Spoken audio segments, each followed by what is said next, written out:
de lá, pela misericórdia de Deus, que Deus é amoroso, Deus é misericordioso. Eu posso entrar no inferno, que lá Deus me vê, que lá é mentira. Eu posso estar no mais profundo do mar da terra, que lá Deus está me vendo e me arranca de lá. Agora, se eu não der um lugar para Deus, lá mesmo Ele me deixa. Mas se eu der lugar para o Senhor, se eu reconhecer o meu erro, meu pecado, é claro que eu vou confessar a Ele e Deus vai me perdoar. E ali ele confessou o que ele estava fazendo.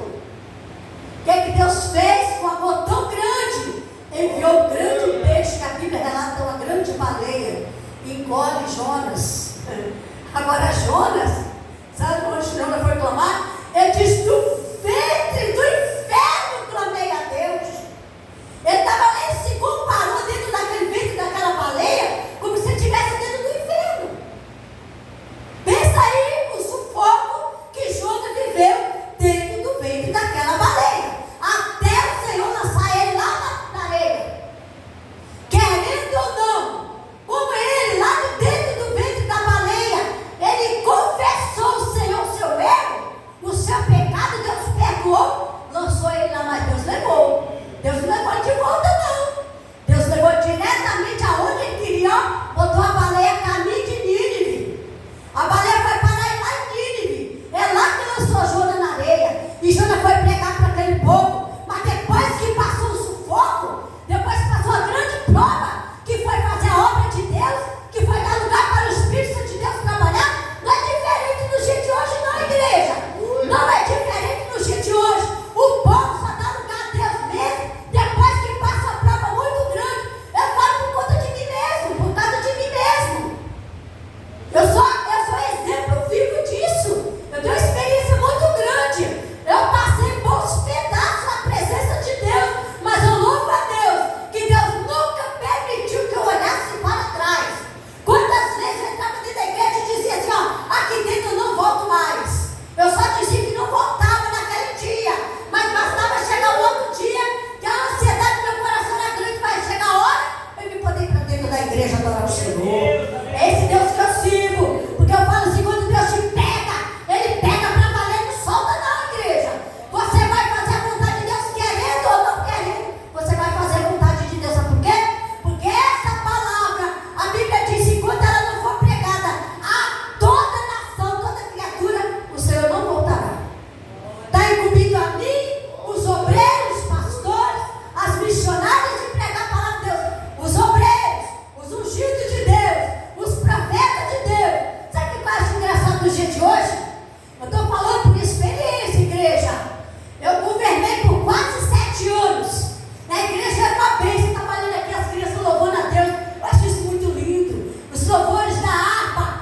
Agora, pastores, as igrejas não estão cantando mais os louvores da harpa. É difícil ver uma igreja cantando os louvores da harpa. Achei maravilhoso isso aqui. A presença de Deus com os louvores maravilhosos. Louvores ungidos, escritos por nomes de Deus. Hoje não se vê isso. Isso é lindo, é maravilhoso. Aí eu fico olhando aqui, ó. Sabe por que as igrejas não estão crescendo? Porque os homens estão fugindo da presença de Deus. Estão afastando os caminhos do Senhor. E muitos estão dentro da casa de Deus, mas não faz o ID de Jesus. Não faz a vontade do Senhor. Porque a Bíblia fala que está incumbido os obreiros, as obreiras da casa de Deus também, em fazer missão de pregar a palavra de Deus. Todos podem ser discípulos do Senhor. Sabe quem não pode ser discípulo do Senhor, revela a palavra de Deus? Aqueles que não renunciar todas as coisas dessa vida, deste mundo.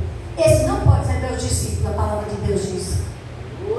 Então, por causa de Jonas, aqueles marinheiros sofreram. E por causa de um em nosso meio, a igreja sofre e padece também.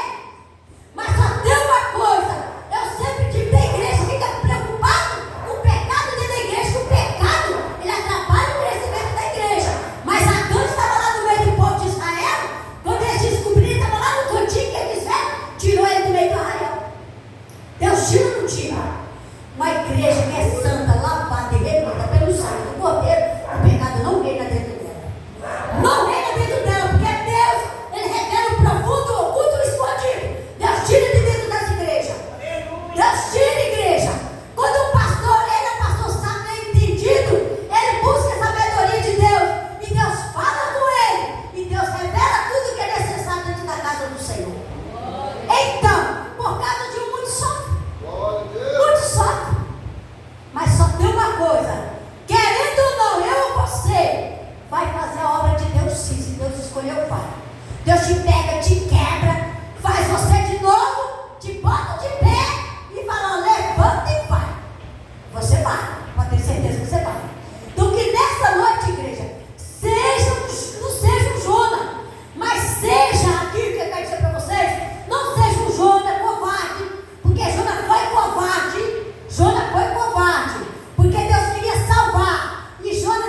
eterno.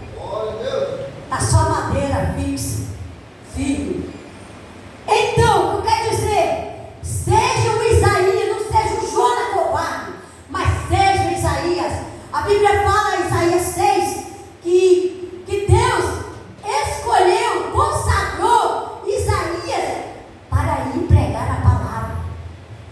Quando ele viu ali que ele era um homem pecador, mas ele falou: meus olhos viram o Senhor. Ele teve o privilégio de ver em visão o próprio Deus. Foi aonde que ele falou assim, e Isaías era um homem pecador, mas ele falou que ele viu que como saía do trono uma brasa como tenaz, que descia na boca dele e ia para o estômago dele. O Senhor falou: foi tirado de ti o teu pecado. Deus purificou aquele homem. Por isso que eu falo, para ir, para pregar a palavra de Deus, tem que estar na unção de Deus, tem que esperar Deus preparar, capacitar para ir, para não passar vergonha, porque o nosso adversário é tão sagaz, ele é tão sagaz que ele levanta diante de você.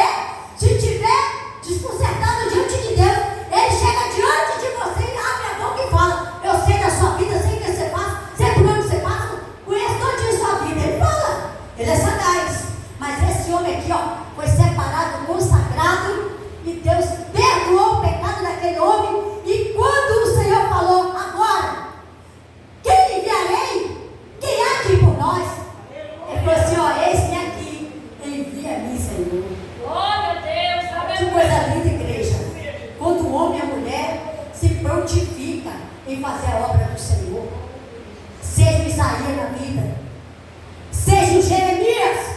O Senhor falou: olha, desde o ventre da tua mãe, Jeremias, antes que tu fosse formado no ventre, eu já te conhecia, eu já te santifiquei, dei por profetas da nação. Você vai pregar a minha palavra, você vai falar tudo quanto eu te mandar.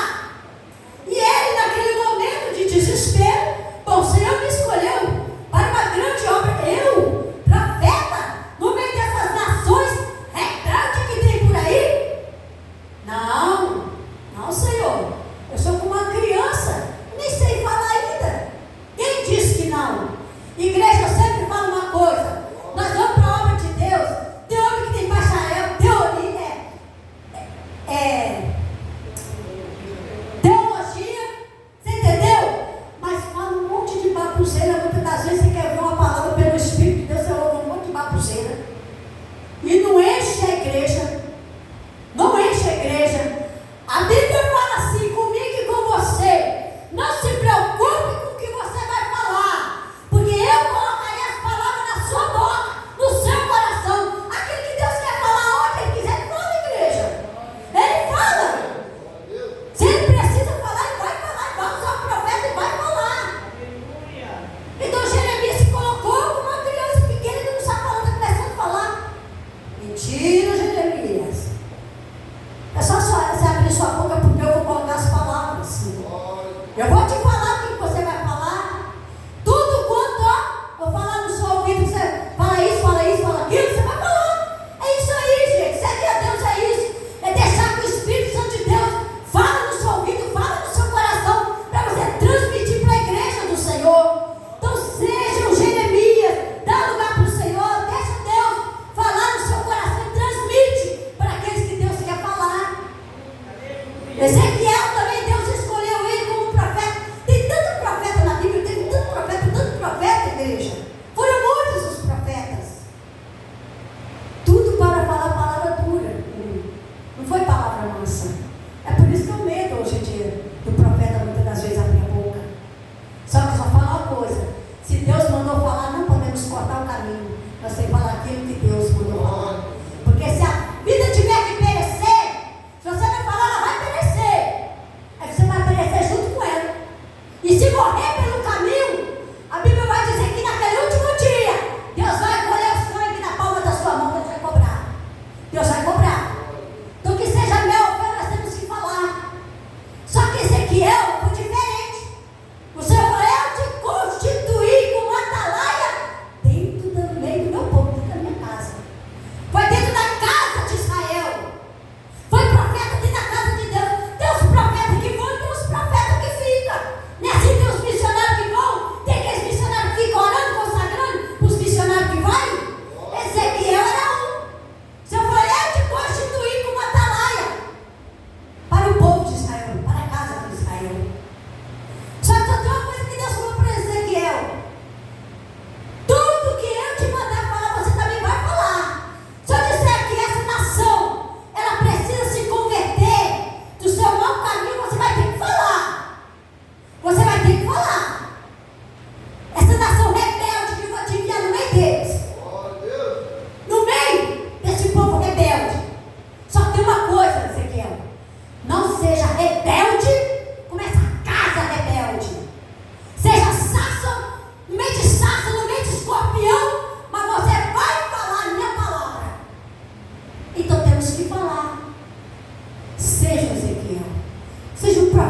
debaixo do relógio uma plaquinha também. Como eu não consegui ver aquela plaquinha debaixo do relógio, Deus desce a placa para me ver a placa. Só que nessa placa eu vi dois, mas bem feito. E o zero bem grande. E o resto não vi. Mas Jesus não quer revelar a data da tua volta. Só que como o Senhor ele não revela a data, porque se for revelar todo mundo, vai correr para a igreja, vai se preparar, vai ficar ali vigiando. Naquele dia vai ficar vigiando, esperando. Só aquele dia que vai vigiar, nós temos que vigiar todo o tempo.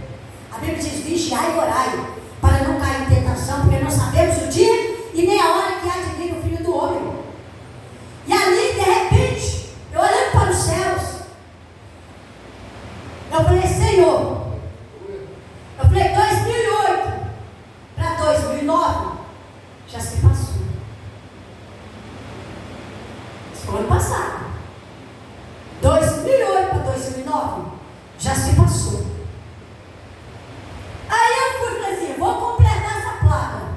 Eu, né? Falando ali, falei: vou completar a placa, 2089. Então, essa revelação mostra para mim que de 2089 para cá o Senhor vai vir buscar a igreja. Mas não é lá pertinho, não. É a qualquer momento. Ele falou: qualquer momento. Ele falou: nem dia nem hora. Eu não posso especificar o dia e nem a hora. Só Deus. Então, de 2089 para cá, o Senhor vai vir a qualquer momento. Vou fazer uma ilustração aqui, uma experiência. Eu vou fazer uma ligação de água ali. Eu peço ligação de água. Aí a Cezão fala assim: olha, tem até 30 dias para a gente fazer essa ligação. Mas a gente pode ir antes dos 30 dias. É assim a volta de Jesus.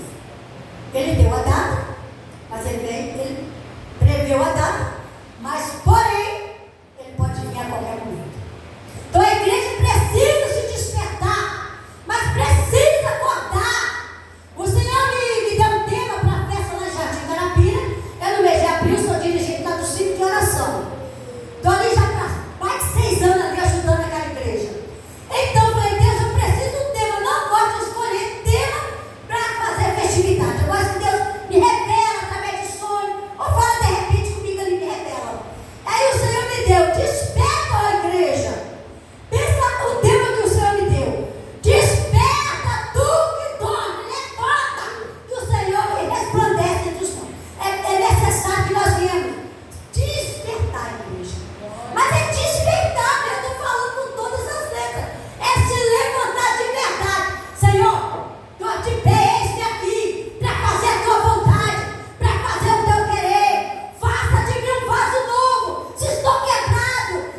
maus caminhos, aquilo que desagrada a Deus, temos que deixar. Se nós não renunciar às coisas deste mundo, a Bíblia diz que nós não podemos ser discípulos do Senhor, não podemos herdar o reino. Então vamos conhecer, prosseguir, conhecendo essa palavra. Então desperta, foi a mensagem que Deus me deu.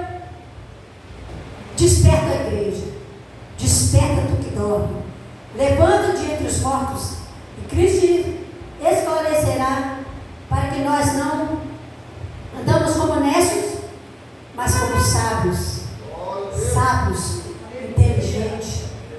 inteligentes, pessoas inteligentes. Que quando a pessoa é inteligente, ela vai saber desviar do mal, ela vai saber o que é bom para a alma dela e o que não é bom. Essa mensagem que eu quero deixar para essa igreja, me perdoe que eu passei ali, acho que uns minutinhos. Que Deus abençoe a todos em nome do Senhor Jesus. Sou grato pelo meu pastor, as irmãs estão ajudando ali no trabalho, na minha congregação daqui de Vila Nova. Aqui em Vila Nova eu vou ali no sábado, eu estou ali na campanha. Nas quinta-feira, quando eu estou com o carro, vou para Jardim Carapina. Ou quando estou, pego o carro do meu filho, estou passando uma prova muito grande no meu carro. Botei meu carro à venda porque Deus mandou botar meu carro à venda. Aí meu filho falou assim, não vou botar seu carro assim na minha loja não, porque tem uma loja de carros novos. E ele falou assim, não posso botar esse carro todo espalhaçado lá na minha loja. Montei